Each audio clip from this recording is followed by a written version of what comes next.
महाराष्ट्र हे देशाचे आर्थिक इंजिन असल्याने विकसित भारत 2047 च्या स्वप्नपूर्तीत आपला वाटा सर्वात मोठा असेल। राज्याची अर्थव्यवस्था सन 2047 पर्यंत $5 ट्रिलियन करणे हे राज्याचे मुख्य ध्येय आहे। या ध्येयाची पूर्तता करण्याच्या दृष्टीने विकसित महाराष्ट्र 2047 चे विजन डॉक्युमेंट जाहीर करण्यात आले आहे। त्यानुसार सन 2029-30 पर्यंत साध्य करावयाची अल्पकालीन उद्दिष्टे, राज्याचे अमृत महोत्सवी वर्ष सन 2035 पर्यंत साध्य करावयाची मध्यमकालीन उद्दिष्टे आणि भारतीय स्वातंत्र्याचे शताब्दी वर्ष सन 2047 पर्यंत साध्य करावयाची दीर्घकालीन उद्दिष्टे निश्चित करण्यात आली आहेत। राज्याच्या प्रादेशिक संतुलित विकासाला चालना देण्याकरता 4 प्रमुख स्तंभ ठरवण्यात आले आहेत।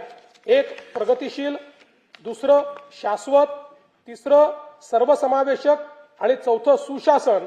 या 4 स्तंभाच्या अंतर्गत 16 उपक्षेत्रे निश्चित करण्यात आली आहेत।